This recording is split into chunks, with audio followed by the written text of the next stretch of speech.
함께 보실 하나님의 말씀은 로마서 6장입니다. 로마서 6장. 로마서 6장 11절에서 13절까지 말씀을 보겠습니다. 다 찾으셨으면 11절, 12절 제가 읽고요. 13절을 한 목소리로 읽겠습니다. 이와 같이 너희도 너희 자신을 정녕 죄에게는 죽은 자요 예수 그리스도 우리 주로 말미암아 하나님께는 산 자로 여기라.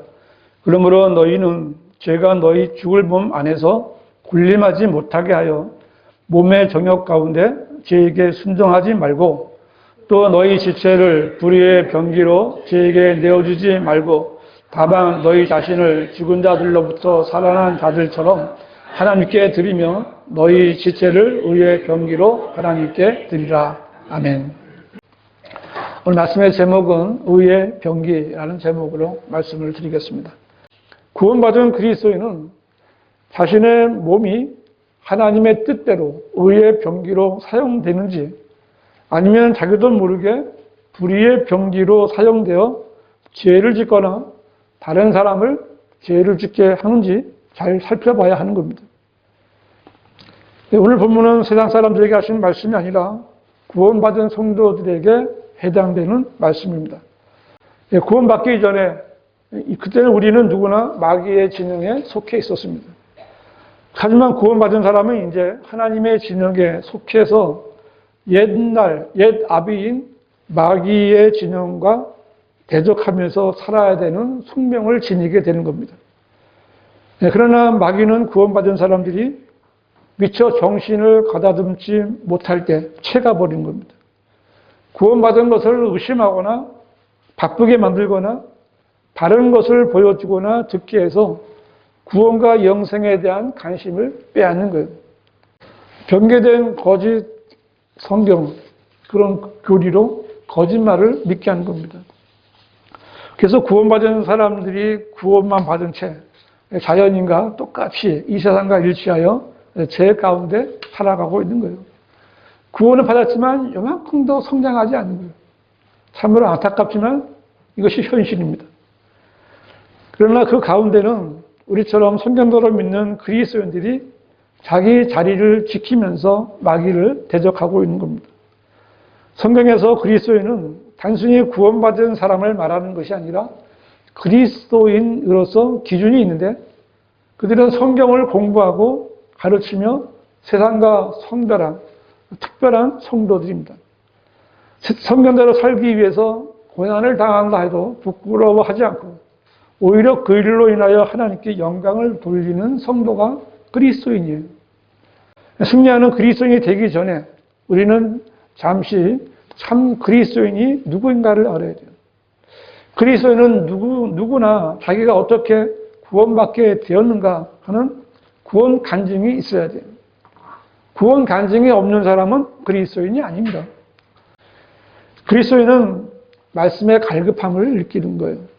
자신이 육신적으로 살아온 인생이 잘못되었다는 것을 깨닫고 성경 중심으로 말씀 중심의 삶을 살고자 하는 갈망이 있는 거예요. 이게 그리스도인이에요.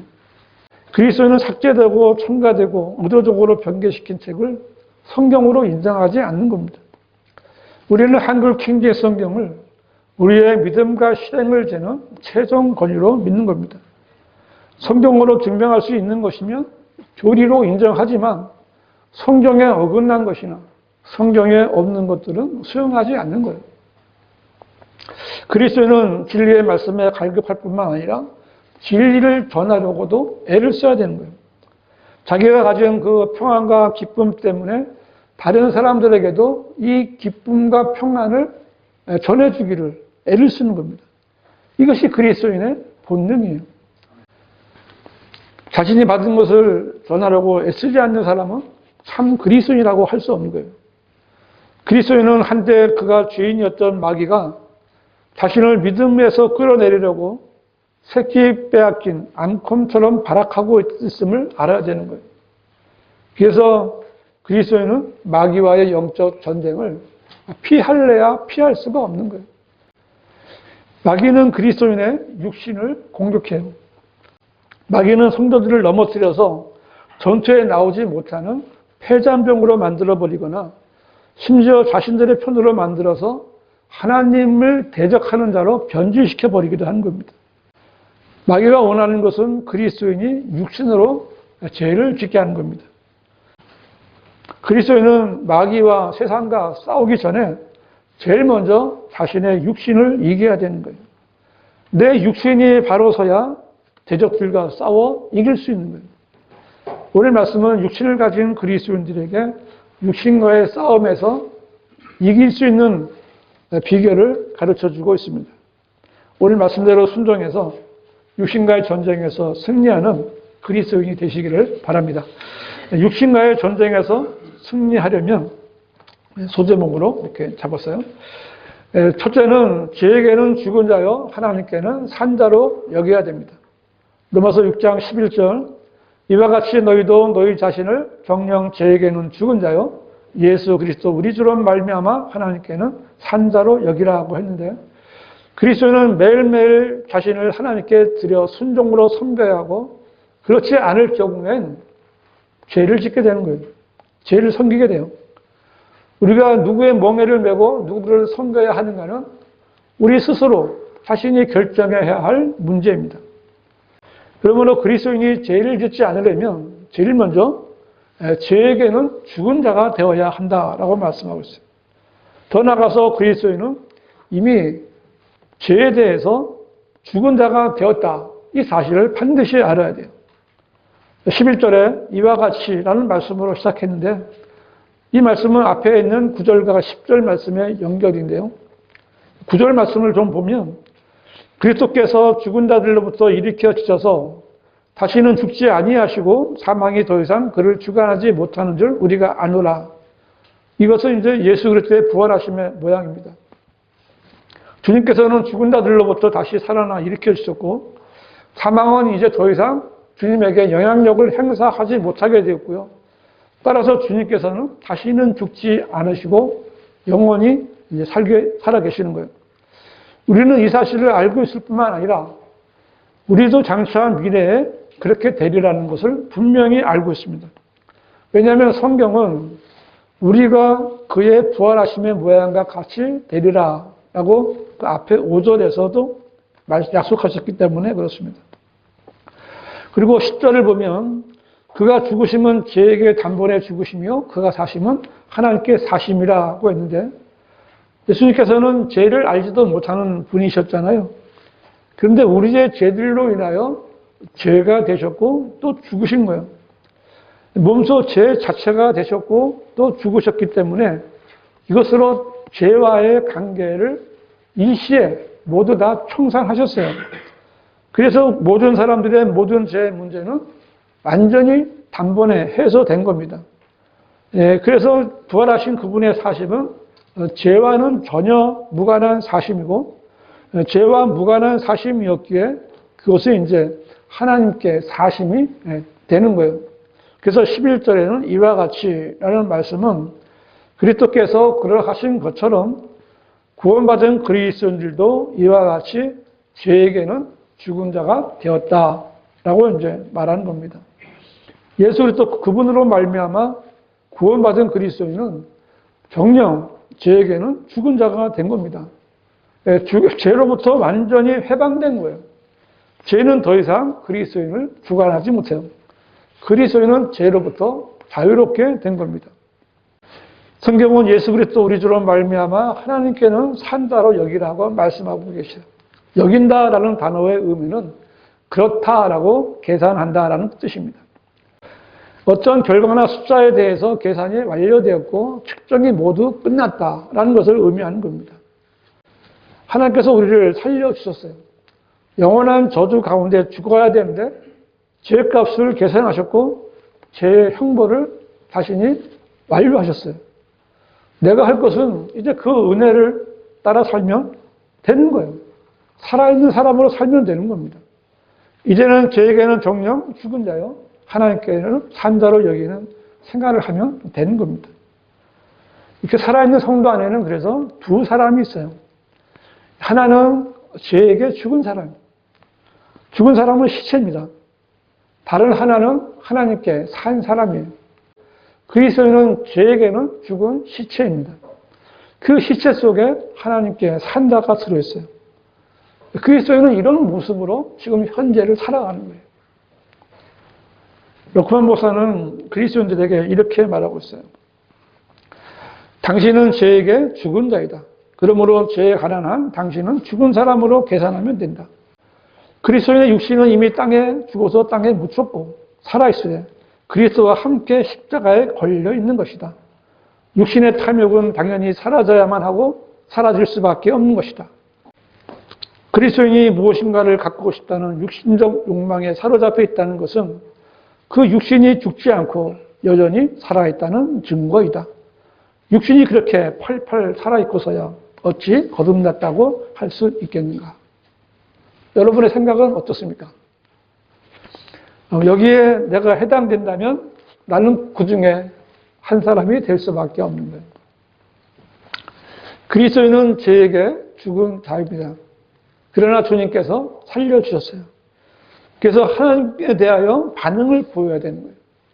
하나님께 산자로 여기는 생활이란 하나님의 말씀에만 반응하는 생활이고 하나님께서 원하시는 일을 기꺼이 감당하는 생활입니다. 생명의 은인이 나에게 무언가를 도와달라고 하면 여러분은 어떻게 하시겠어요? 아, 그때는 그때고요. 지금은 아니지 않습니까? 아니면 싹 바꿔야 되겠어요? 사람은 무리한 부탁을 할 수 있어요. 하지만 하나님께서는 내가 너를 살려주었다고 해서 우리에게 무리한 부탁을 전혀 하시지 않는 분이십니다.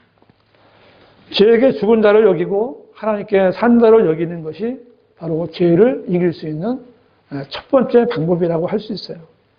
내 육신이 살아있으면 죄를 이길 수 없습니다. 하나님의 말씀에 순종하고 감사함으로써 육신으로 짓는 죄에 대해서 승리하는 성도들이 되시기를 바랍니다. 육신과의 전쟁에서 승리하려면 두 번째는 죄가 내 몸 안에서 군림하지 못하게 해야 합니다. 로마서 6장 12절 보세요. 그러므로 너희는 죄가 너희 죽을 몸 안에서 군림하지 못하게 하여 몸의 정욕 가운데 죄에게 순종하지 말고 했는데요. 사람은 이 세상에서 태어나면서부터 죄의 지배를 받고 있습니다. 성경은 우리의 본성으로 뿐만 아니라 우리가 범하는 죄들로 인해서 죄인이라고 이미 말씀하셨어요. 로마서 5장 12절에 이런 연유로 한 사람에 의하여 죄가 세상으로 들어오고 그 죄에 의하여 사망이 왔으니 그리하여 모든 사람이 죄를 지었으므로 사망이 모든 사람에게 전달되었느니라 라고 말씀하죠. 우리도 성경을 통해서 예수 그리스도를 알기 전까지는 왜 죽는지도 모르고 살아왔습니다. 이 마귀는요, 정말 별짓을 다 시키면서 우리들을 데리고 놀았습니다. 저마다 다 어리석었던 때의 기억이 있습니다. 우리는 나약했기 때문에 갖가지 유혹에 넘어갔어요. 진리를 위해서는 단 한 가지 일도 하지 않으면서 누군가 진리를 제시했을 때 그것을 부인하고 오히려 대적했습니다. 자기의 욕망을 실현하기 위해서 다른 사람의 희생을 강요하기도 합니다. 이런 죄인들의 행실을 하나님의 법으로 잰다면 우리는 진역이 아니라 그날 죽어도 아무 변명조차 할 수 없는 그런 존재였습니다. 사형이에요. 그런 상황에서도 우리는 죄를 지으면서 살았어요. 우리가 죄를 짓지 않으려고 애를 쓸 때도 있었지만 그 순간만 지나면 우리는 또 죄를 짓고 죄 가운데 있는 자신을 발견할 수밖에 없었어요. 왜냐하면 죄가 우리의 죽을 몸 위에 굴림해서 우리에게 죄를 짓도록 인도했기 때문에 그렇습니다. 얼마 전에도 보았지만 그 성경에서 죄라는 단어가 처음 나오는 곳이 창세기 4장 7절이에요. 보면 하나님께서 카인에게 말씀하신 것인데 내가 바르게 행하면 받아들여지지 않겠느냐.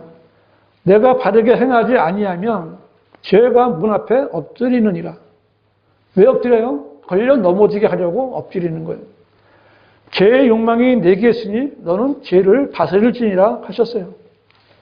이 하나님께서 카인에게 하신 이 말씀에 의하면 하나님의 뜻에 따라 바르게 행하면 죄가 아니지만 바르게 행하지 않으면 그게 죄가 된다는 거예요. 하나님께서 이렇게 말씀하신 것은 하나님께서는 사람에게 죄의 욕망이 있을 때 그 죄를 다스릴 수 있는 의지를 이미 주셨기 때문에 그거를 사용하라는 거예요. 사람에게는 그 의지를 어떻게 사용하는가 이게 문제인 거예요.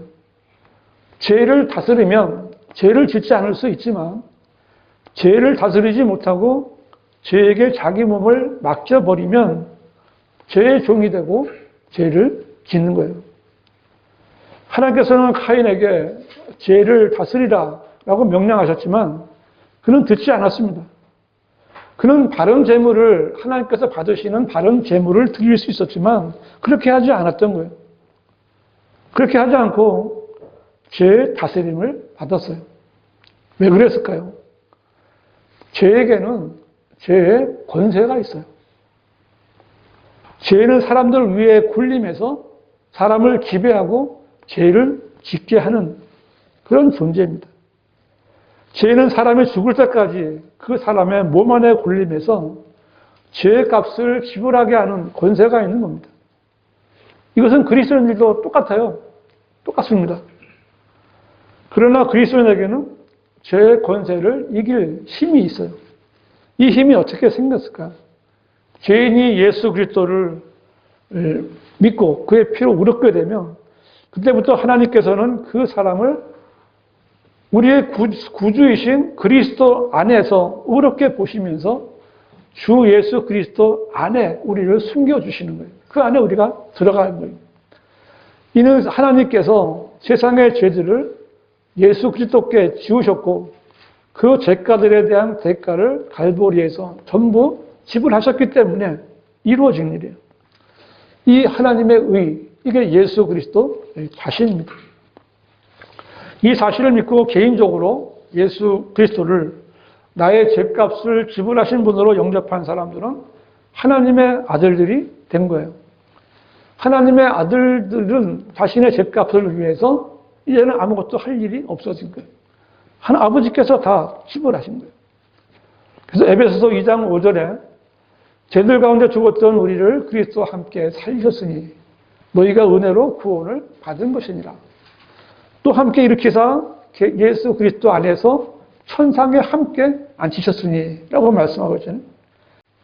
이렇게 하나님의 사랑을 받아들인 그리스도인들은 죄의 권세로부터 자유로워진 거예요. 죄가 아무리 그 사람을 구원받은 성도를 지옥으로 끌어가려고 해도 그렇게 할 수가 없는 겁니다. 구원받은 그리스도인들도 구원받지 못한 사람들보다 더 많은 죄도 짓고 타락하는 수가 얼마든지 있습니다. 그럼에도 불구하고 의롭게 된 사람은 그릇된 것을 바로 잡아주는 부활의 능력 가운데 들어와 있기 때문에 하나님께서는 그 죄를 짓는 사람의 손을 잘라버리든 잘못을 뉘우치고 바로 잡도록 고난을 겪게 하시든 그를 빨리 죽여버리시든 어쨌든 간에 그가 자신의 육신으로 더 이상 죄를 범할 수 없는 처지로 몰아넣으시기도 한 거죠. 그러므로 그리스도인은 죄가 자신의 몸 안에서 군림하지 못하게 해야 하는 겁니다. 비록 죄를 짓지 않는 완벽한 삶을 살지는 못할지언정 죄 아래로 기어들어가서 살지는 말아야 돼요. 그리스도인은 어쩔 수 없이 죄를 짓더라도 죄 위에서 사는 사람이 되어야 돼요. 그리스도인이 죄가 자신의 군림하게 놓아두면 그 사람은 죄 아래에 들어가서 죄의 지배를 받게 되지만 그리스도인이 죄 위에 올라가 있으면 죄의 권세에서 벗어나 오히려 죄를 지배할 수 있게 되는 겁니다. 그렇게 하기 위해서 첫 번째로 몸의 정욕 가운데 죄에게 순종하지 말아야 돼요. 예수님께서도 죄를 짓는 자는 누구나 죄의 종이니라라고 말씀하셨는데 그리스도인이라도 죄가 군림하도록 내버려두면 죄의 종이 되어 죄를 짓게 된다는 것을 말씀하신 겁니다. 누구든지 스스로 움직이지 못하고 다른 어떤 것에 지배를 받아 움직이면 그 사람은 그 어떤 것에 종이 되는 거죠. 종욕에 따라 움직이면 그 사람은 종욕의 노예가 되는 겁니다. 돈을 따라서 움직이면 그 사람은 돈의 노예가 되는 거예요. 내가 내 몸의 정력을 다스려야지 내 몸의 정력이 나를 좌지우지하게 해서는 안 되는 거예요. 나 자신이 내 몸의 정욕 가운데 끌려다니지 않고 죄에게 순종하지 않으면 죄는 내 의에 군림할 수 없어요. 그리스도인은 비록 죄 가운데 살더라도 죄 의에 군림하여 죄를 다스리면서 살 수 있어야 됩니다. 이것이 바로 그리스도인이 가지고 있는 죄의 문제에 대한 분명하고도 확실한 해법이에요. 이것이 바로 그리스도인이 매일매일의 삶에서 죄를 이기고 살 수 있는 유일한 방법입니다. 이 말씀을 믿고 자신의 몸을 지켜서 죄에게 내어주지 말고 죄에게 순종하지 말고 죄의 권세를 이기는 성도들이 되시기를 바랍니다. 육신과의 전쟁에서 승리하려면 세 번째로 자신의 지체를 의의 병기로 하나님께 드려야 합니다. 13절 말씀을 보겠습니다. 또 너희 지체를 불의의 병기로 죄에게 내어주지 말고 다만 너희 자신을 죽은 자들로부터 살아난 자들처럼 하나님께 드리며 너희 지체를 의의 병기로 하나님께 드리라 했습니다. 우리는 이 말씀에서 내 병기라는 단어에 주의를 기울여 봐야 되는데 이 병기라는 말은 아무런 물건에다가 사용하는 단어가 아니죠. 이 병기라는 것은 그 전쟁 무기에 사용되는 도구이고요. 적을 살상하는 도구가 병기입니다. 그리스도인이 가장 경계해야 할 단어는 불의의 병기예요. 왜냐하면 예수 그리스도로 말미암아 살아난 사람이 하나님의 말씀대로 살지 못했을 때의 결과는 바로 불의의 병기가 되는 거예요. 불의의 병기가 된다는 것은 단순한 불의의 도구가 되는 것만이 아니라 다른 사람의 생명을 죽일 수 있는 무서운 무기가 될 수 있다는 것을 말하고 있는 겁니다. 요즘 신천지가 세력을 늘리더니 이제는 대놓고 교단, 교회들과 상대를 하려고 합니다. 근데 교단, 교회들은 어떻게 신천지를 상대할까요? 문 앞에 신천지에 출입 금지. 아니, 이 머릿속에서 어떻게 그런 생각이 나왔는지 난 참 이해할 수가 없어요. 참, 그보다 더 어리석은 일이 어디 있겠어요. 이 많은 교단, 교인들이 신천지로 넘어가는 이유는 교회들이 불의의 병기로 사용되고 있기 때문에 그런 거예요. 사람들이 왜 교회에 오겠어요? 하나님을 믿고 구원받으려고 그냥 그렇게 교회에 오는 거 아니에요? 교회에 오는 것이 무슨 그렇게 잘못이 아니잖아요. 죄인이 교회에 찾아오면 우선 구령 상담을 해서 복음을 전해서 그들을 구원하고 그 다음에는 성경을 가르쳐서 복음을 전하는 그리스도의 군사들로 양육시키는 것이 교회가 해야 할 일입니다. 그런데 교단 교회들은 어떻게 해요? 사람이 찾아오면 이름이 뭡니까? 주소는요? 전화번호요. 이렇게 물어서 교독부에 등록을 하는 거예요. 그 등록 교인이 됐습니다.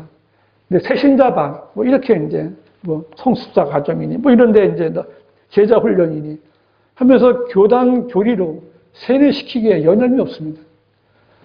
이 무지한 혼들이 수년을 교단 교회에 다니지만 아무것도 모르기 때문에 그 자기들이 듣지 못한 그런 말로 미혹하는 신천지의 이단 교리에 빠져서 가족도 몰라라 하고 제정신이 않는 짓을 하고 돌아다니는 겁니다. 이들이 그렇게 된 것은 그들을 바른 교리로 무장시키지 못한 교단, 교회들의 책임이 가장 큰 겁니다. 또한 얼마나 많은 그리스도인들이 구원받고 난 후에도 실패하고 전역 가운데 살면서 죄를 지으며 불의의 병기가 되었는지 교회의 역사가 그것을 그대로 말해주고 있어요.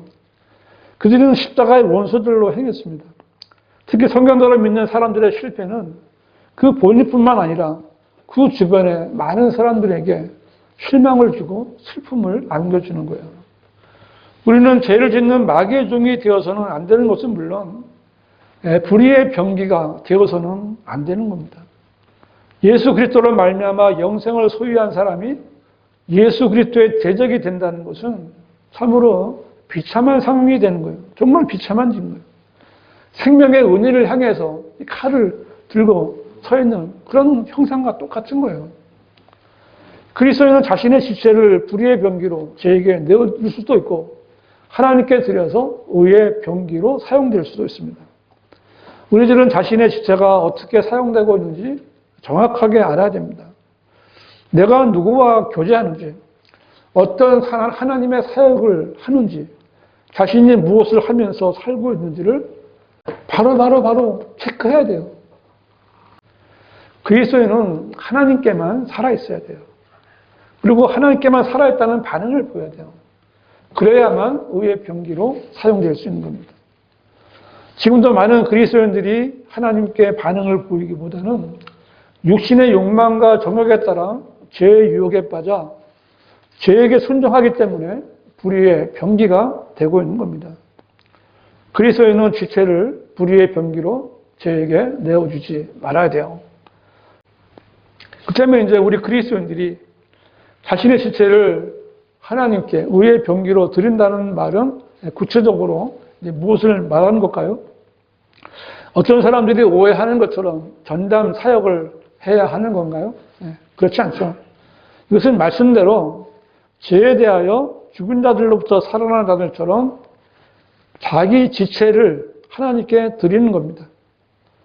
이 말씀에 따르면 성도의 발은 더 이상 악으로 달려가는데 빠른 발이 아니라 화평의 복음을 전해서 좋은 일들의 기쁜 소식을 가져오는 자들의 발로 사용하면 되는 거예요.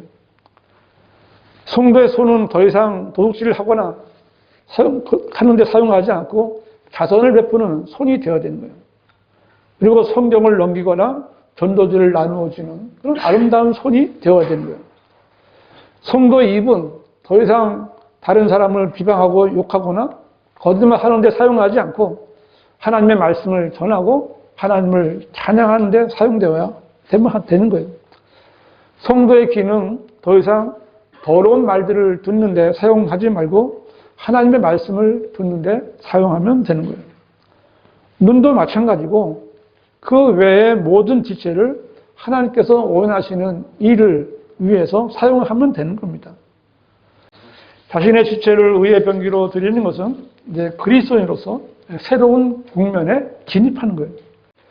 의의 병기가 된다는 것은 죽은 자들로부터 살아난 성도가 다시는 불의의 병기로 자신을 죄에게 내어주지 않을 수 있는 가장 적극적인 방법이 되는 거예요. 자신의 지체를 하나님께 드려서 의의 병기로 쓰임받을 수 있는 성도들이 되시기를 바랍니다. 결론적으로 그리스도인이 육신과의 전쟁에서 이기지 못한다면 한 발자국도 더 이상 앞으로 나갈 수가 없어요. 아무리 성경을 많이 읽고 진리의 지식에 대해서 출중하다 할지라도 육신의 정욕을 이기지 못해서 죄를 짓고 죄 가운데 머물러 있다면 하나님께서는 그 사람을 하나님의 도구로 사용하실 수가 없는 거예요. 그래서 성경은 헌신 이전에 성별을 말씀하시는 거예요. 제물로 드려지기 전에 거룩해져야 하는 겁니다. 제사장이 제단 앞에 나오기 전에 먼저 자신을 그 희생제물의 피로 뿌려서 물로 씻어서 깨끗하게 하는 거예요. 우리들을 거룩하게 하시려고 예수 그리스도께서 몸을 들이셨고 그 피로 우리가 거룩하게 됐다라고 성경은 말씀하고 있어요. 히브리서 10장 10절에 그 뜻을 따라 한번 예수 그리스도의 몸을 들이심으로 우리가 거룩하게 된 것이라 라고 말씀하고 있어요. 우리가 구원받고 거룩하게 된 것은 그리스도께서 한 번 몸을 들여서 피를 흘리셨기 때문에 그렇게 된 거예요. 주님께서 몸을 들이심으로 그 피로 거룩하게 된 성도가 자신의 몸을 불의의 병기로 내어 주어서는 안 되죠. 우리들은 예수님을 주님 또 주여라고 부르죠. 구주라고 부르는 것은 나를 죄의 형벌과 지옥의 심판과 마귀에게 사로잡힘에서 구해주셨기 때문이고요. 주님이라고 부르는 것은 내 생명의 주시고 내 삶의 주인이라는 것을 인정하는 거예요. 우리 그리스도인들은 구원받기 전에는 내가 나 자신의 생활을 결정하는 왕이었어요. 내 마음대로 살았어요. 그런데 이제 구원받은 후에는 내 마음대로 사는 것이 아니라 왕의 자리를 주님께 내어주는 주님의 뜻대로 살아야 되는 거예요. 만약 이 진리를 깨닫지 못해서 자신의 몸을 다스리는 왕이 돼서 왕 노릇을 하면 어떻게 되겠어요? 다시 죄에게 순종하게 되는 겁니다. 그리스도인은 제일 먼저 자기 자신의 육신과의 싸움에서 이겨서 자신의 몸을 잘 지켜서 자신의 몸을 하나님께 드려야 되는 거예요. 이게 헌신입니다. 자신의 몸을 의의 병기로 하나님께 드려서 정말 하나님께서 쓰시려고 할 때 나를 쓰십시오 라고 이렇게 자신을 드릴 수 있는 성도들이 되시기를 바랍니다. 기도하시겠습니다.